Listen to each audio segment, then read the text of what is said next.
presse le pas, en cette soirée du 7 novembre 1990, rue Mansfield à Montréal. Il est 21h10.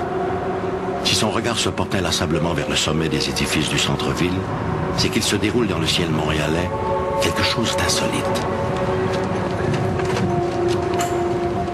Notre homme s'arrête au Hilton de la place Bonaventure. Il y traverse promptement le hall d'entrée et se dirige tout droit vers les ascenseurs.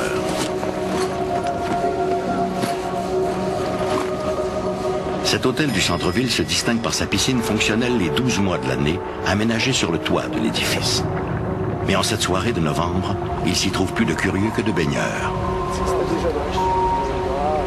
Une trentaine de personnes sont là, les yeux rivés sur un étrange objet volant, immobile au-dessus de leur tête.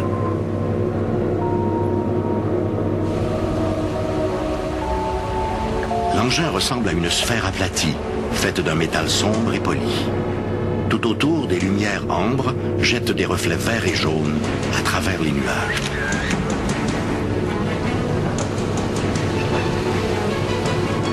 Fébrile, l'homme place son appareil photo sur un point d'appui et tire quelques clichés.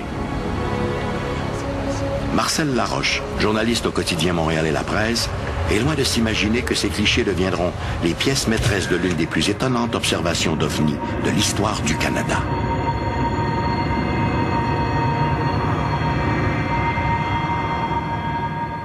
Un phénomène plutôt étrange a été observé hier soir dans le ciel de Montréal. La police de la CUM et la GRC sont même venus sur les lieux à la demande de plusieurs témoins qui se trouvaient à la piscine du toit de l'hôtel Bonaventure. Voici ce qui s'est passé.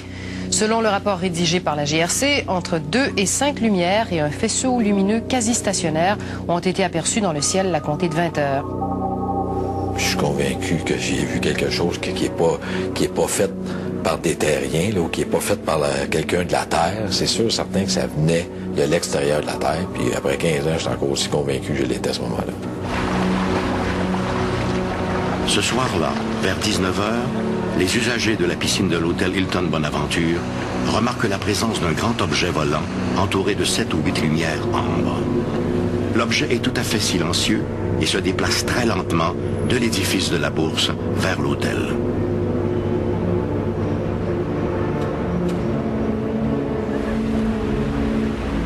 Pour certains, l'apparition rappelle ces ovnis dépeints dans le classique Rencontre du troisième type de Steven Spielberg.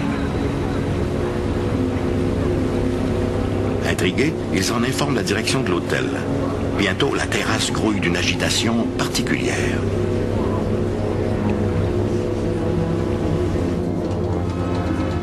Vers 20h, la direction de l'hôtel informe la police de la communauté urbaine de Montréal qui y dépêche une autopatrouille.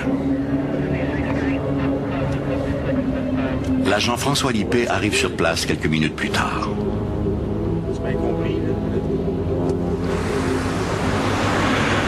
Comme tous les témoins qui sont présents, il ne peut que confirmer la présence de l'objet. Ce dernier, à présent tout à fait immobile, est visible depuis maintenant près d'une heure.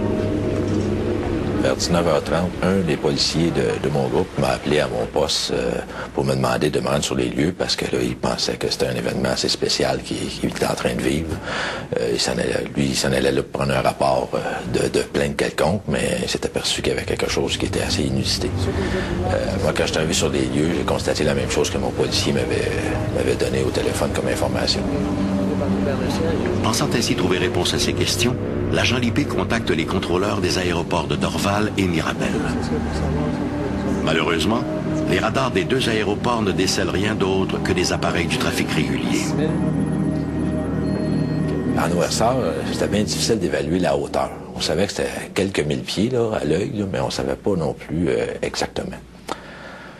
Puis au téléphone, le contrôleur m'informe que sur le radar, actuellement, il y avait un cargo numéro XXX qui passait au-dessus du centre-ville. Puis effectivement, moi j'étais à l'extérieur avec le téléphone sans fil et je voyais l'avion passer. Mais l'avion passait sous l'objet. Fait que j'ai demandé, j'ai dit à quelle hauteur quel est ton avion? Fait qu'il dit à peu près 6400 pieds. OK? Mais j'ai dit, c'est quoi qu'il y a au-dessus? Fait que lui, il me dit, ben, j'ai rien. Lui, il n'y avait aucune apparence sur son radar, comme quoi il y avait quelque chose d'autre que l'avion qui passait.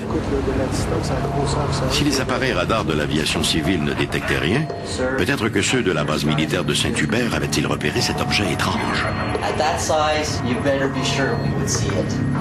Au terme de leur entretien, l'agent Masson a la conviction que le contrôleur lui a caché certaines informations.